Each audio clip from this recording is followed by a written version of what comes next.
Okay, binuksan natin yung ating washing machine kasi medyo may ingay siya pag naglalabas si Mrs.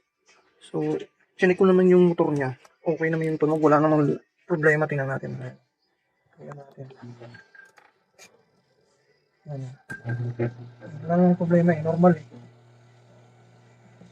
Tingnan natin. Yung dito naman, sa gear case niya, wala naman ding ingay. Oh. Pero may mga langis na ditong tumutulo kanina nung tinanggal natin. So, first time natin magbukas ng ganito. Yung brand niya ay Panasonic.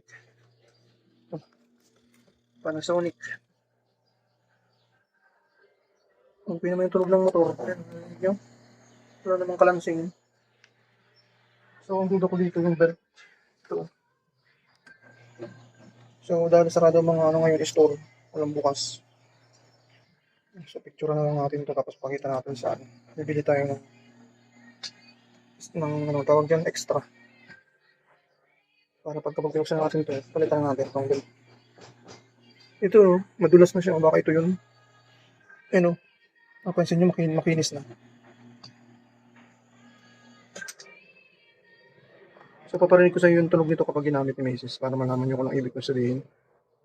So, overall, yung troubleshoot niya wala.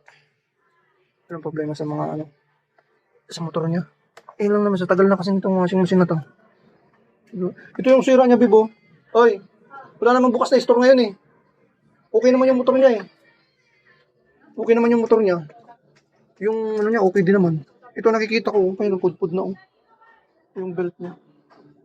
Ay, wala man tayo may papalit, mabili na lang muna ako, picturean ko na lang. Ano bibili niyan? Oo, meron. Panasonic yung brand, tapos ito yung ano niya. Yung size siguro to. Ng belt. Kaya siguro nang gano'n. Tunog. Wala naman yung motor, okay naman yung tunog oh. Hindi naman siya ano. Hindi naman siya maingay, yan oh. Ayan oh. Oh. Di ba? Yung gear case, papalitan na rin yung pagtagal. Pero lagyan ko na lang grasa muna temporary. Pero dapat palitan din tong gear case ito oh. Yan. Kukunin ko na lang yung ano yung serial number o kaya yung model niya para makapagtanong kung magkano. Tanggalin na rin natin tong ano, gear case niya. Check natin. Bali ang screw niya isa, dalawa, tatlo, apat. Ano ba yan? Ayun, isa, dalawa, tatlo, apat, lima, anim. Pag Panasonic, anim. So, tanggalin natin, i-check din natin to. Parang madumi na oh. Tingnan natin. Okay, ito na yung gear case niya. So, hindi ko alam kung pwedeng ano to, lagyan ng ano sa loob. Kasi yung iba, pinapalitan na ng buo. Bumibili na sila ng ganito. Yung mga gumagawa kasi nito, talagang pinapalitan na yung gear case pag talagang sira na. Ito naman okay pa siguro. Belt lang talaga yung problema natin kaya maingay. So dahil wala namang problema itong gear case natin, yung belt lang ang ano natin papalitan. Okay? Balik na natin ito. Wala namang problema eh.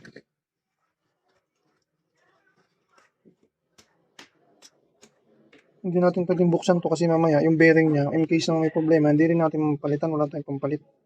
So tingnan natin kung mayroong leaking talaga na ano, wala naman masyadong nagdi-leak. Okay lang. So babalik na natin to.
Wala nang ingay.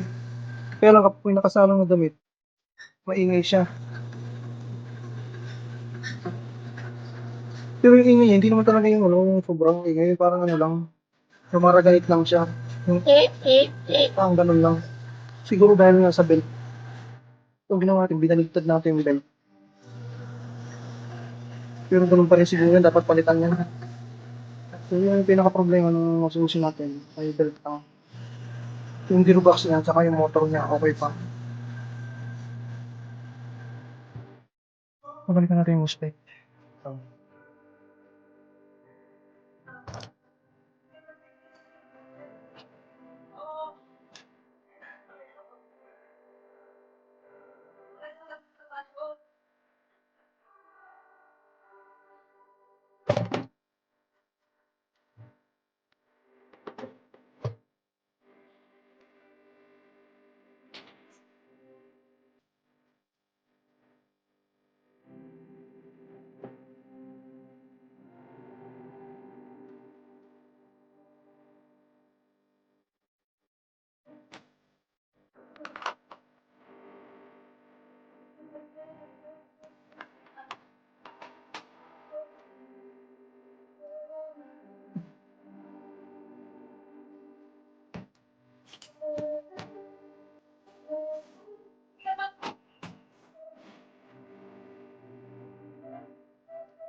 nawala na ba kasi?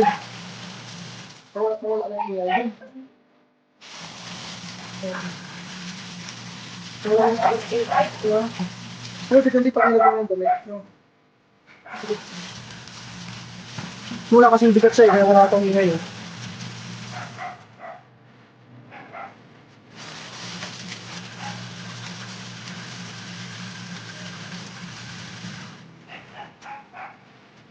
Wala na yung ingay niya. Tuloy na lang.